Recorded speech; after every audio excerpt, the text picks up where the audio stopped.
Tiago, capítulo 4, do verso 1 até o verso 10, nós temos o escritor aqui nos falando a respeito dos motivos por que as pessoas vivem a fazer contendas.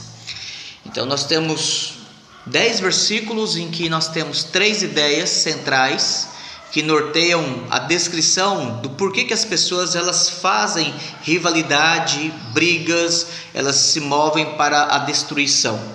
Então, eu convido que você abra Tiago capítulo 4, do verso 1 ao verso 10, que diz assim: De onde procedem guerras e contendas que há entre vós? De onde, senão dos prazeres que militam na vossa carne? Cobiçais e nada tendes, matais e invejais e nada podeis obter. Viveis a lutar e a fazer guerras, nada tendes porque não pedis. Pedis e não recebeis, porque pedis mal para esbanjardes em vossos prazeres. Infiéis, não compreendeis que a amizade do mundo é inimizade de Deus? Aquele, pois, que quiser ser amigo do mundo, constitui-se inimigo de Deus. Ou supondes que em vão afirma a Escritura: é com ciúme que por nós anseia o Espírito que ele fez habitar em nós. Antes ele dá maior graça, pelo que diz: Deus resiste aos soberbos, mas dá graça aos humildes. Sujeitai-vos, portanto, a Deus, mas resisti ao diabo, e ele fugirá de vós. Chegai-vos a Deus, e ele se chegará a vós outros. Purificai as mãos, pecadores, e vós que sois de ânimo dobre, limpai o coração. Afligi-vos, lamentai e chorai, converta-se o vosso riso em pranto e a vossa alegria em tristeza. Humilhai-vos na presença do Senhor, e Ele vos exaltará. Essa semana foi no mundo, não só no Brasil, embora no Brasil em bem menor escala, mas no mundo, em especial nos Estados Unidos, houve um movimento ressurgindo, um grupo que já existia há algum tempo, chamado Antifas. Esse grupo que propõe usar de métodos violentos, métodos de destruição, de depredação do patrimônio público e privado, pessoas que agridem, pessoas que ofendem, pessoas que, usando de passeatas e de um método de protesto contra o governo, na verdade eles são um grupo revolucionário que tentam então destruir através da violência e impor o medo. Aqueles que talvez nunca leram sobre esse movimento deveriam talvez conhecer um pouco mais, que ele surge como um movimento anarquista, que agora também se alia ao esquerdismo marxista, e que toda sorte de agenda feminista, LGBT e tudo quanto que é assunto da agenda do mundo pós-moderno é abraçado nesse pluralismo ideológico. Quando nós olhamos para o texto de Tiago, nós vemos aqui que de fato a pergunta dele é: de onde procedem guerras e contendas que há entre vós? De onde, senão dos prazeres que militam na vossa carne? Dentro dessas passeatas, desses protestos, supostos protestos, muitas lojas foram depedradas, quebradas, roubadas, muitas pessoas foram agredidas. E aí nós olhamos para esse tipo de situação e perguntamos: por que essas pessoas fazem isso?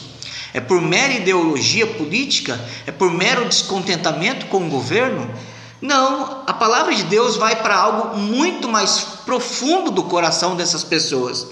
Aqui nós temos 3 respostas do porquê que pessoas, desde contendas, brigas e guerras numa escala perigosa para a sociedade, ou até mesmo pessoas que na sua singeleza, na sua discrição, também têm a mesma postura de hostilidade, de rivalidade, de inimizade.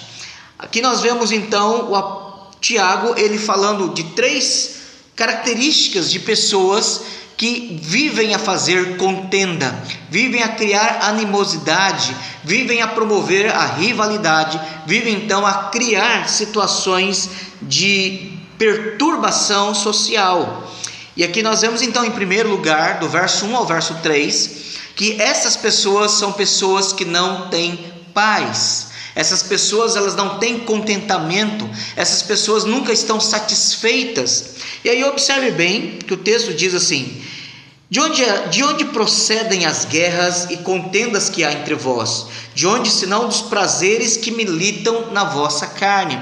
Existem pessoas que elas querem manifestar a sua independência, a sua autonomia, e ao mesmo tempo elas querem viver uma vida libertária, uma vida sem nenhuma intervenção, ao mesmo tempo em que elas querem dominar a vida dos outros. É verdade que isso são ideias conflitantes, são ideias antagônicas, mas ao mesmo tempo que elas não querem ser mandadas, elas querem mandar nos outros.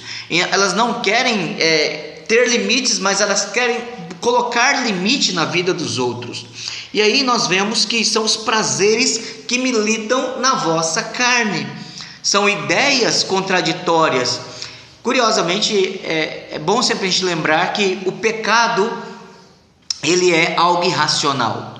Não é possível nós entendermos o porquê nós pecamos. Você pode talvez deduzir que o pecado ele surge de necessidades biológicas, por circunstâncias, você pode tentar até racionalizar o seu pecado, mas a verdade é que o pecado ele é sem sentido.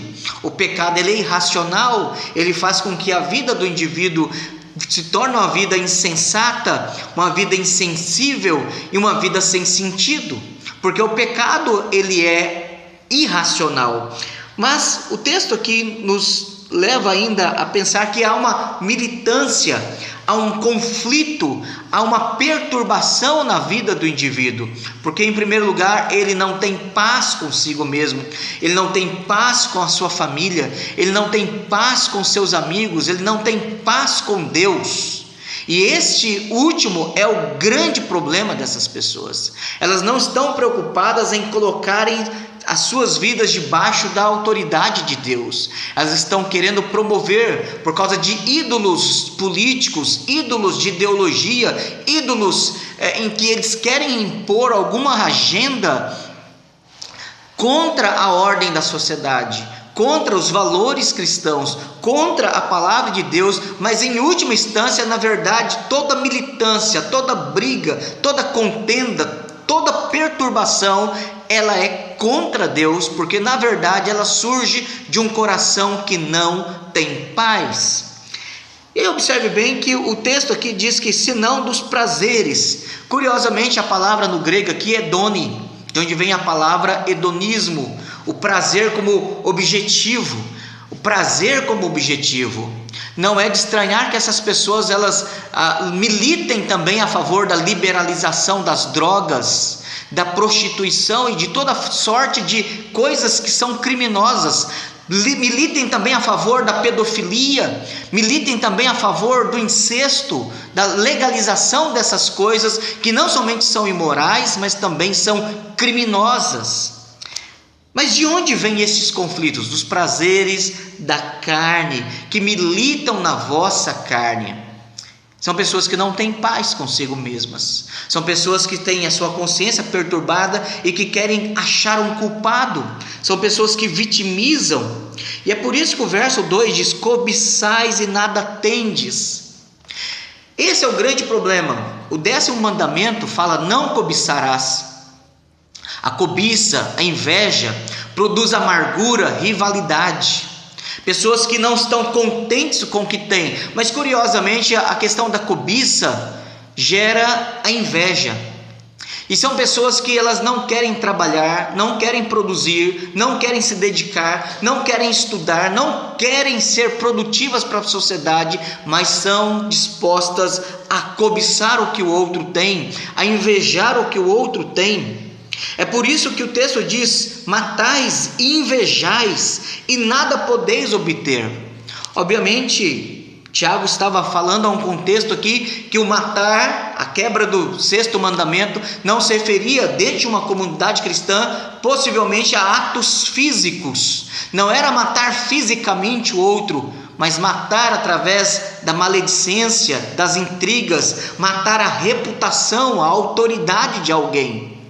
Mas é verdade também que a cobiça e todo o sistema ideológico, político e social baseado na inveja, na cobiça, em querer apropriar-se moralmente e imoralmente do outro, dos bens do outro, isso leva inevitavelmente à morte. Nós sabemos que, por exemplo, durante o século XX, cerca de mais de 100 milhões de pessoas morreram executadas pelo sistema comunista. Ainda em países comunistas, que são uma ideologia anticristã, ainda continuam matando as pessoas, impedindo que elas exerçam a sua liberdade de culto, a sua liberdade de expressão e a sua liberdade de possuir o seu próprio patrimônio. Pessoas que matam, invejam, e a consequência disso é o empobrecimento. Nada podeis obter. Pessoas que não trabalham e preferem a cobiça empobrecem. Pessoas que não se esforçam e preferem a vitimização empobrecem. Pessoas que dependem apenas dos outros e elas mesmas não têm iniciativa para crescer, para melhorar a vida, para melhorar as condições de vida, para prosperar e produzir a prosperidade para o próximo, também empobrecem. Nada tendes, porque não pedis. São pessoas que não têm paz, não têm paz com Deus. Não tendo paz com Deus, não tem como pedir a Deus, não tem como clamar a Deus, não tem como buscar em Deus o seu conforto, não tem como buscar em Deus o seu cuidado, não tem como recorrer a Jesus como seu Salvador pessoal, e não tem como pedir, porque a oração é um ato dos filhos de Deus. Paulo, lá em Romanos capítulo 5,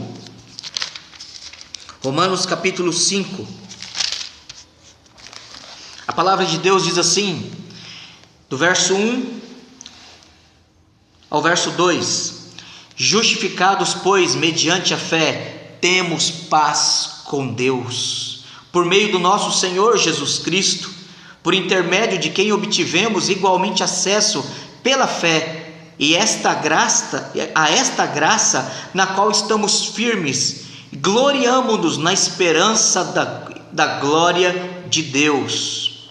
Justificados mediante a fé, temos paz com Deus, e nós então podemos usufruir desta paz, e nós podemos produzir paz e desejar a paz que Cristo nos dá diante de Deus. Nós somente conseguimos amar o nosso próximo se nós amarmos a Deus. Nós somente podemos glorificar a Deus e elogiar as pessoas, e se nós nos contentarmos em Deus, nós teremos alegria na prosperidade que Deus dá aos outros. É por isso que a Bíblia diz que nós devemos nos chorar com os que choram e nos alegrar com os que nos alegram.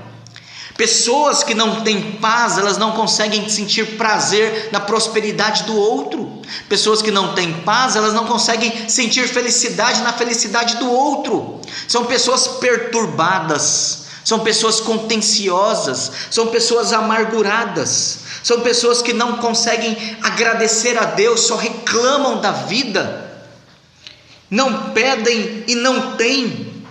E o verso 3 ainda diz: e quando pedem, não recebem, porque pedem mal, para esbanjardes em vossos prazeres. Em primeiro lugar, então, Tiago aqui nos fala de pessoas que não têm paz. São pessoas perturbadas e que ficam perturbando a vida dos outros. São pessoas amargas e que ficam causando contenda na vida dos outros.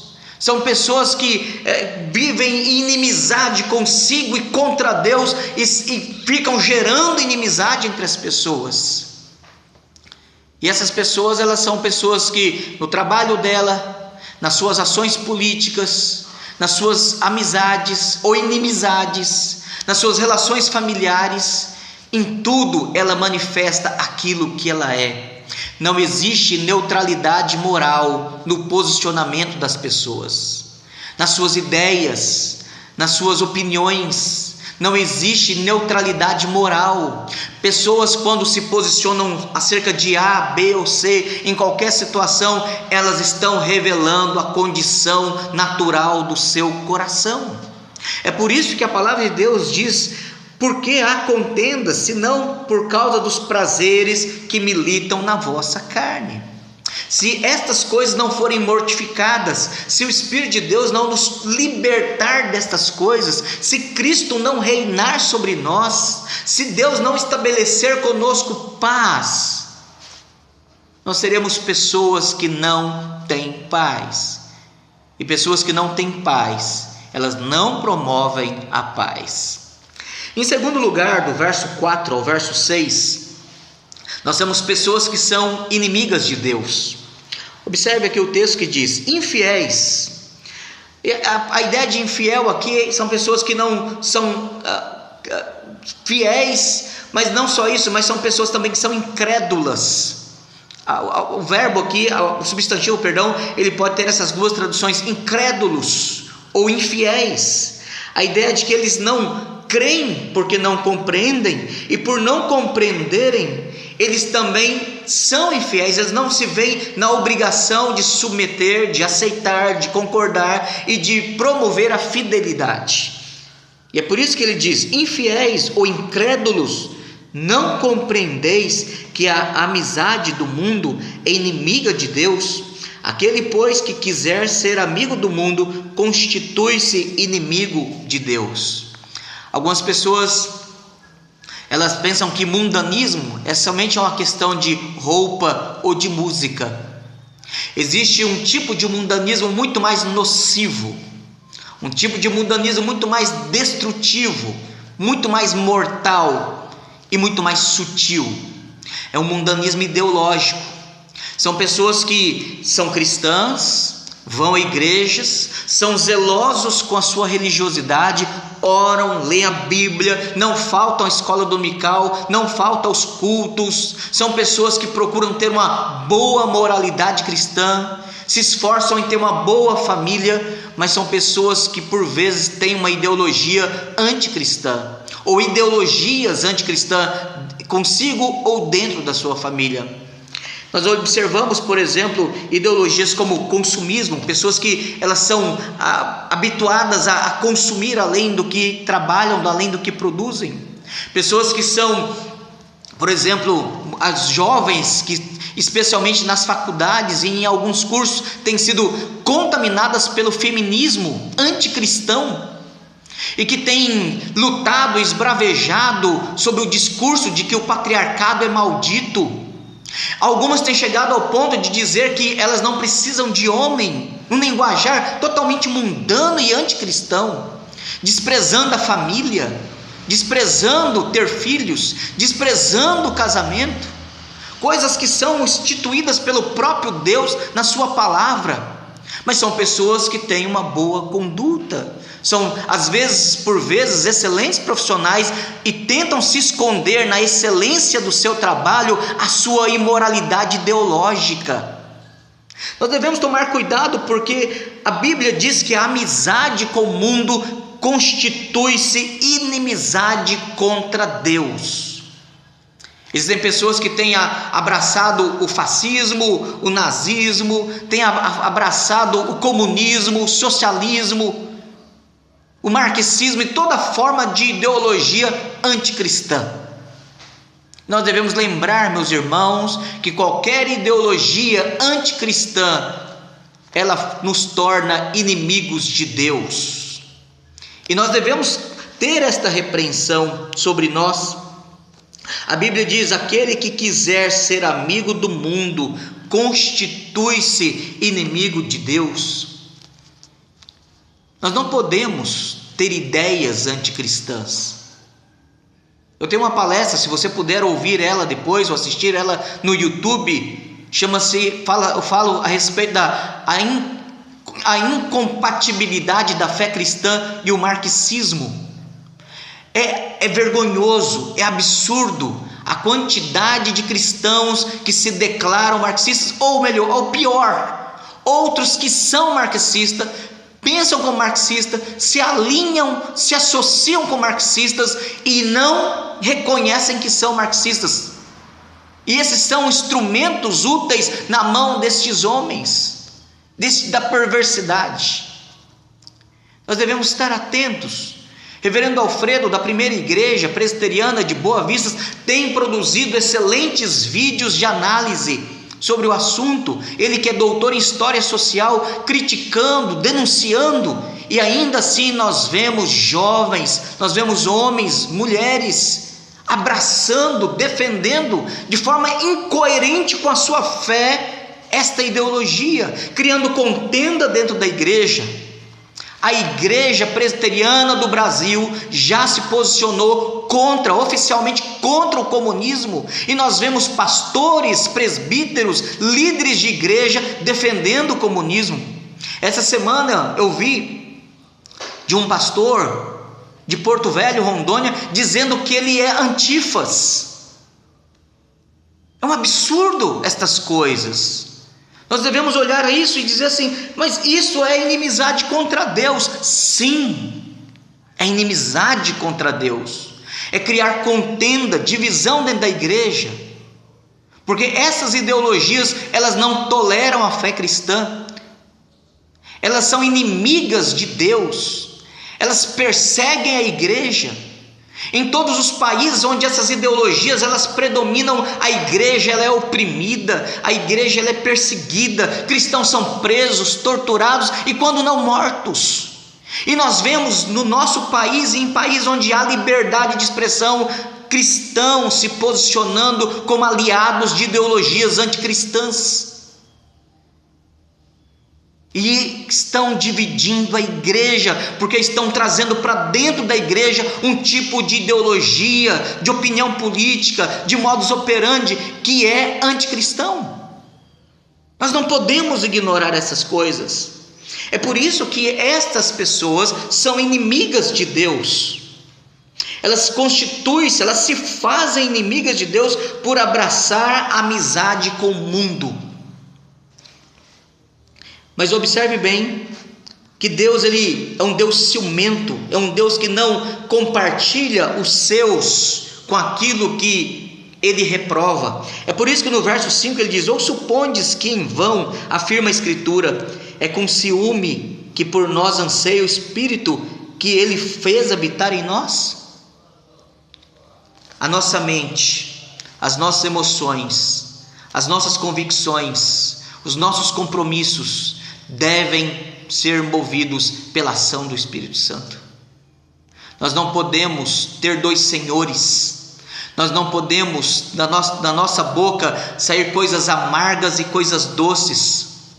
Nós não podemos abençoar e amaldiçoar. Nós não podemos declarar o Evangelho e declarar a doutrina marxista ou qualquer outra doutrina demoníaca e inimiga de Deus. Nós devemos ter uma postura de coerência. E o verso 6 diz: antes ele dá maior graça. Aqueles que querem, aqueles que desejam, aqueles que se submetem a ele, aqueles que buscam nele, em Cristo Jesus, recebem graça, recebem misericórdia. Pelo que ele diz: Deus resiste aos soberbos, mas dá graça aos humildes.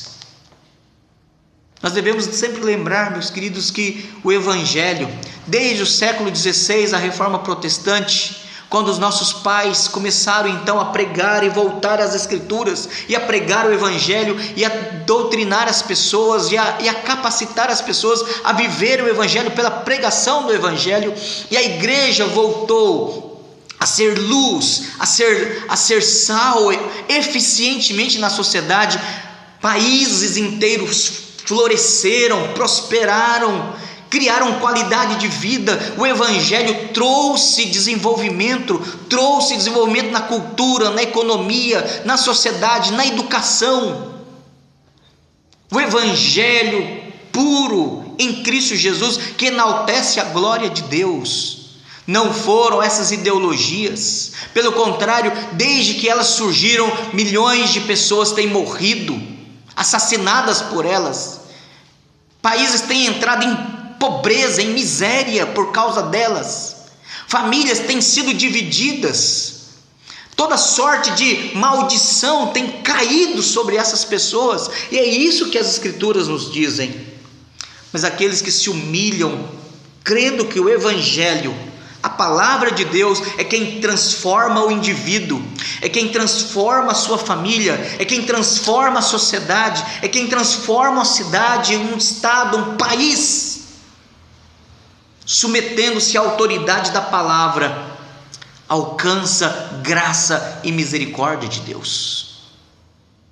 Não é com revoluções, não é destruindo patrimônios, não é agredindo pessoas, não é causando violência, não é perturbando a ordem da sociedade que se constrói, que se edifica, que se promove o crescimento, mas é com a autoridade e os princípios cristãos, de família, de trabalho, princípios cristãos de ordem, de submissão ao governo, de realmente falar a verdade e viver a verdade.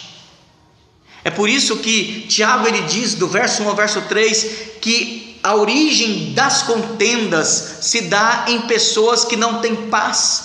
A origem das contendas, do verso 4 ao verso 6, se dá em pessoas que são inimigas de Deus, e por serem inimigas de Deus, também são inimigas de qualquer outra pessoa. Mas em terceiro lugar, do verso 7 ao verso 10, Deus então nos chama a nos humilharmos diante dele. Ele nos ordena a nos submetermos a ele. Ele diz no verso 7, sujeitai-vos a Deus. Verso 8, chegai-vos a Deus. No verso 9, afligi-vos, converta-se o vosso coração. E no verso 10, humilhai-vos na presença do Senhor, e Ele vos exaltará. Mas observe aqui o verso 7, há uma advertência, há uma ordem e há uma advertência. Ele diz, sujeitai-vos, portanto, a Deus. Nós devemos buscar a nossa submissão em Deus, cumprir as nossas vontades, a nossa dependência, realizar a nossa vida, as nossas atividades, construir a nossa agenda, os nossos planos, debaixo da autoridade de Deus, e resistir ao diabo.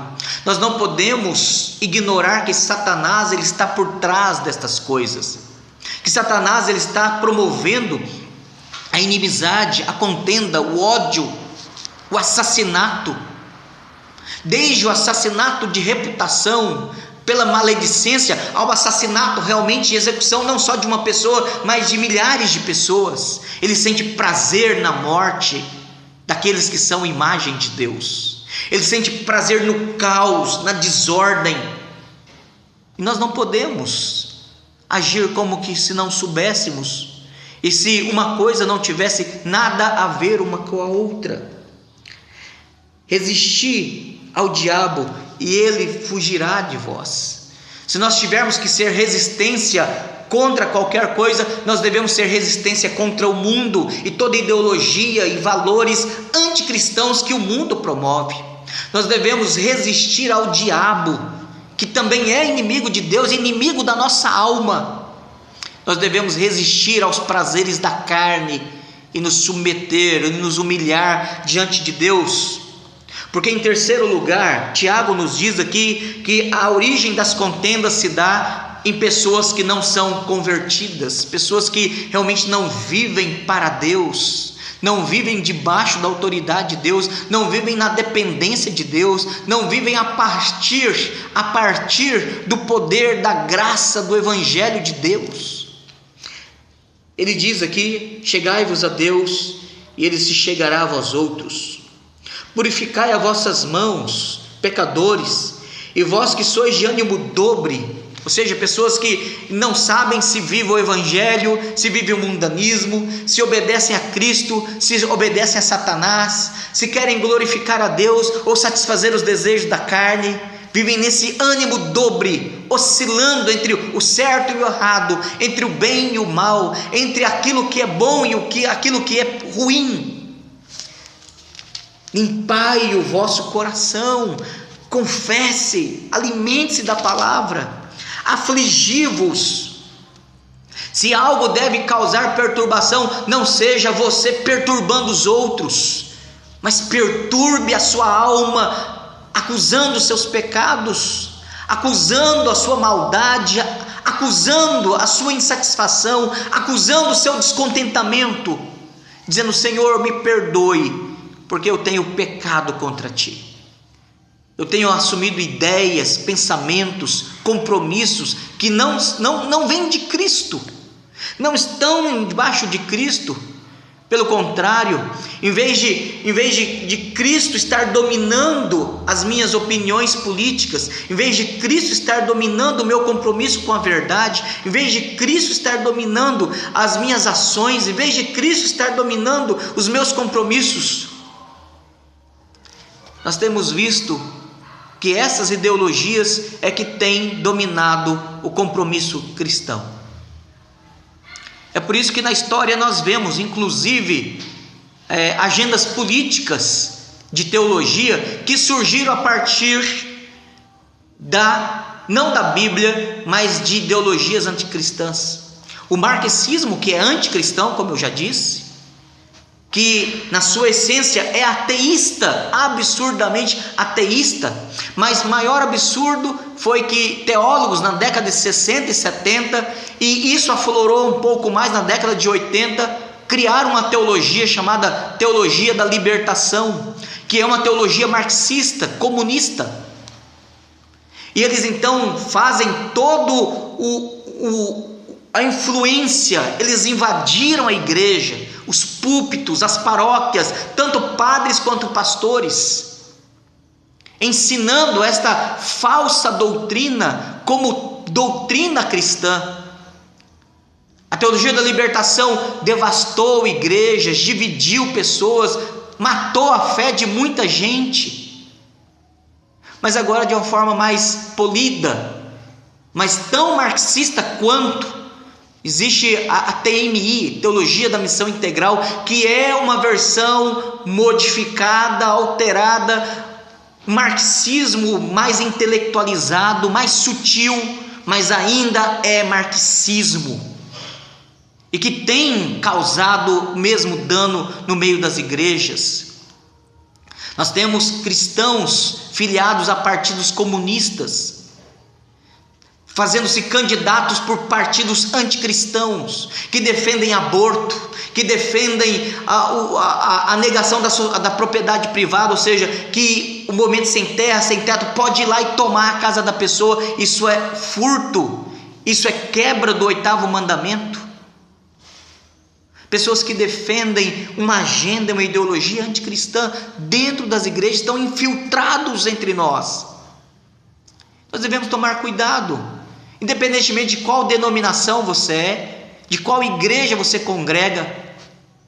Você deve atentar se o seu pastor, os seus presbíteros, a liderança da sua igreja não está comprometida com ideologias anticristãs.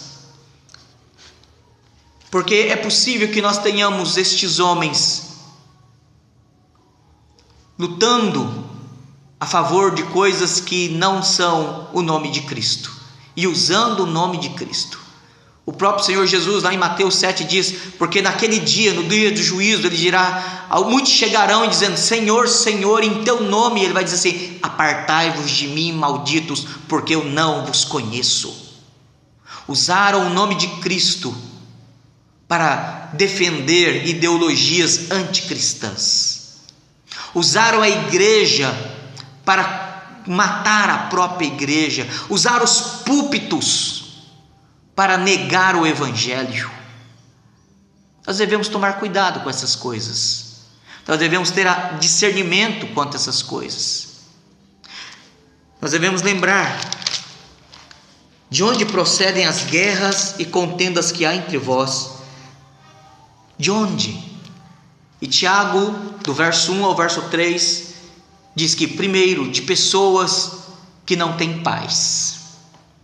São pessoas perturbadas, são pessoas que não foram reconciliadas com Deus, São pessoas que de fato ainda vivem os prazeres da sua carne, as suas preocupações, as suas opiniões e não estão, embora vivam até uma religiosidade e podem viver até mesmo como bons presbiterianos, mas não são cristãos.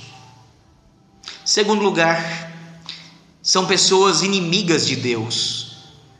São pessoas que não conseguem realmente promover a verdadeira amizade, de amar a Deus sobre todas as coisas e o próximo como a si mesmo.